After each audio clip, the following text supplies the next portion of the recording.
Assalamualaikum warahmatullahi wabarakatuh. Salam jumpa lagi dengan saya Samsur Ramli dalam channel pengadaan Samsur Ramli. Sudah lama rasanya channel ini tidak terisi karena di kesibukan kelas ternyata kelas online justru lebih banyak daripada sebelumnya. Alhamdulillahirrahmanirrahim. Allah memberikan jalan yang lain, kemudian aktivitas yang membuat bekerja di semua tempat, bekerja dimanapun menjadi tetap produktif. Mudah-mudahan ini juga menjadi semangat buat kawan-kawan semua yang pelaku pengadaan maupun yang non pelaku pengadaan mengisi waktu dengan hal-hal yang lebih bermanfaat. Baik, hari ini saya akan mencoba membahas satu isu yang juga menarik terkait Permen PU 14 tahun 2020 karena memang isunya masih hangat. Jadi yang perlu saya bahas adalah tentang penambahan syarat. Jadi kalau tidak salah, ini sambil saya baca, saya juga tidak terlalu hafal detailnya, bahwa jika diperlukan persyaratan kualifikasi penyedia, kemudian persyaratan teknis, kemudian sebagaimana yang tercantum di pasal 54, 55, 56, 57, itu dapat ditambahkan persyaratannya.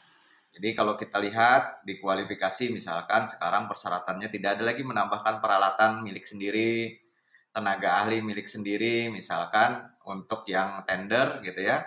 Nah, kemudian di persyaratan penawaran teknis, administrasi, teknis harga, di teknis juga dibatasi untuk yang standar, yaitu hanya mempersyaratkan peralatan, kemudian personil manajerial, peralatan utama, personil manajerial, kemudian RKK.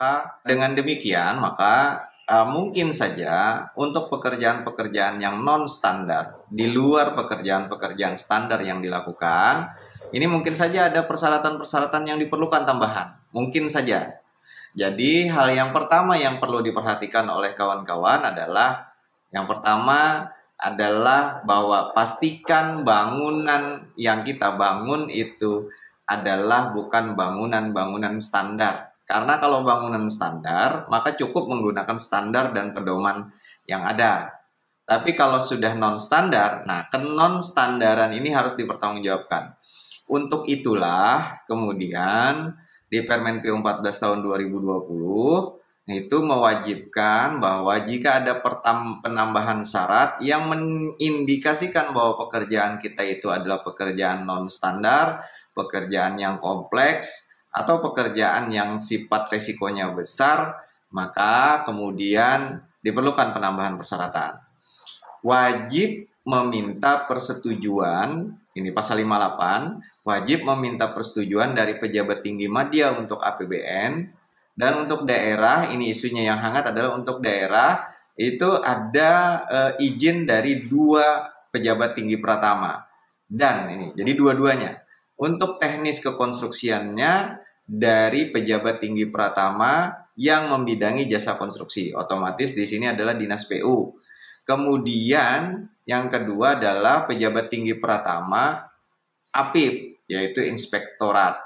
Nah, 2 pejabat pratama ini wajib membubuhkan tanda tangan dalam penambahan persyaratan tersebut untuk memastikan bahwa pekerjaan kita memang pekerjaan yang memang non-standar, tidak bisa dipakai standar dan pedoman yang ada. Ini ya, hal yang perlu diperhatikan oleh kawan-kawan. Kemudian juga kepada pejabat tinggi pratama Jaskon, Dinas PU, dan pejabat tinggi pratama APIP harus memperhatikan betul-betul dari sisi keteknisan apakah betul paket kita ini adalah paket yang non-standar yang tidak bisa dilakukan dengan dokumen standar. Jangan sampai nanti di kemudian hari ditemukan ternyata pada paket-paket lain bahkan di tempat kita sendiri atau di dinas yang bersangkutan itu ada 2 paket yang sama-sama dianggap karakteristiknya sama, tapi kemudian yang satu menggunakan dokumen standar, yang satu dokumen tidak standar, yang ada penambahan persyaratan. Karena penambahan persyaratan ini mengikat hanya kepada paket yang akan dimintakan persyaratan tambahan. Nah, kemudian yang paket yang standar tadi, ya paket yang menggunakan dokumen standar itu berhasil dengan baik. Sedangkan paket yang yang minta syarat pertambahan tadi ternyata masih syukur kalau misalkan masih bisa berhasil. Kalau berhasil pun akan dibandingkan tuh pada saat pemeriksaan. Akan terbanding. Ini pakai persyaratan yang standar saja berhasil, sementara ini pakai persyaratan yang non standar. Ini alasannya apa? Apakah ada unsur-unsur tertentu? Nah, ini juga bagian yang harus dipertimbangkan. Maka dari itu, APIP dilibatkan di sini. Apalagi nanti kalau yang menggunakan persyaratan yang tidak standar tadi ternyata justru gagal dibanding dengan persyaratan yang menggunakan persyaratan standar. Nah, ini hati-hati betul. Jadi buat Bapak Ibu semua, kawan-kawan semua harus diperhatikan itu ya. Ini substansinya kenapa Kementerian PU kemudian memberikan kewenangan kepada teman-teman APIP untuk memastikan bahwa pertama, paket pekerjaan itu memang betul-betul standar dari hasil perbandingan, tentu bukan perbandingan teknis tapi perbandingan dengan paket-paket yang lain. Jadi ini tugas tambahan buat APIP untuk memeriksa ini. Bahwa jadi jika ada pengajuan paket, penambahan persyaratan, tolong cek daftar paket yang sudah dilaksanakan di tahun-tahun sebelumnya atau yang sudah dilaksanakan di tahun yang bersamaan, karakteristiknya sama atau memang betul tidak standar, gitu ya. Yang kedua, yang harus diperhatikan. Yang kedua adalah tolong pastikan persyaratan tambahan ini tidak melanggar peraturan perundang-undangan yang lain atau yang sudah ada. Ingat, penambahan persyaratan itu artinya menambah syarat dari yang sudah ada. Jadi misalkan persyaratan tadi yang standar itu adalah peralatan, personil manajerial, kemudian metode pelaksanaan untuk yang paket besar, RKK itu yang standar. Nah, kemudian kalau mau nambah persyaratan gimana? Pak, kami mau menambahkan misalkan surat dukungan material. Misalkan, pastikan bahwa paket ini adalah paket yang tidak standar. Yang kedua, pastikan surat dukungan material ini atau syarat-syarat tambahan ini harus lengkap. Artinya justifikasinya dari yang mengajukan. Lengkap dari sisi mana? Lengkap dari sisi penilaian unsur. Apakah betul unsurnya? Jangan-jangan ini unsur syarat berkontrak, bukan syarat pelaksana, syarat tender. Jangan-jangan ini bukan syarat bertanding, bukan syarat untuk memenangkan tender, tapi adalah syarat pelaksanaan pekerjaan. Hati-hati. Kemudian yang kedua, pastikan ini punya kriteria yang jelas. Apa kriteria surat dukungan itu? Jangan-jangan nanti begitu muncul sampai kriteria ternyata ada melanggar persaingan yang sehat. Pertimbangkan juga nanti apabila pendukungnya yang memberi dukungan itu hanya ada satu pendukung menawar pada 10 penyedia yang nanti akan menawar. Apa efeknya? Atau apa efeknya ketika ada pendukung yang hanya mendukung satu penyedia saja?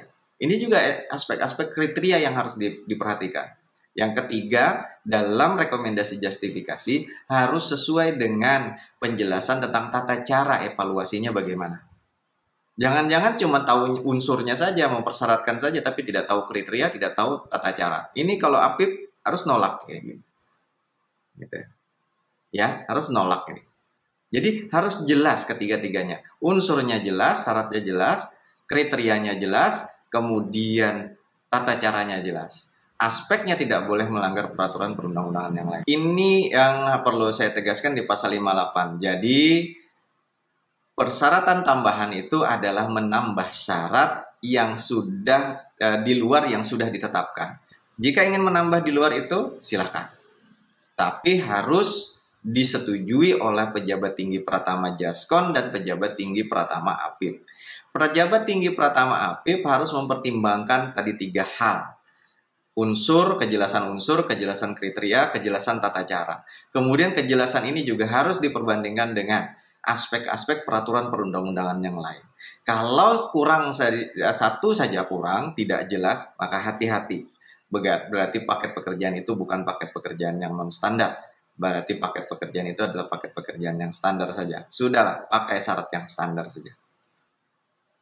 Demikian yang bisa saya sampaikan, mudah-mudahan ini bisa menjadi bahan pertimbangan, bahan pencerahan, dan ini juga sekalian untuk mengisi konten saya di YouTube. Saya Samsul Ramli, selamat beraktivitas, salam sehat buat semuanya, assalamualaikum warahmatullahi wabarakatuh, salam pengadaan.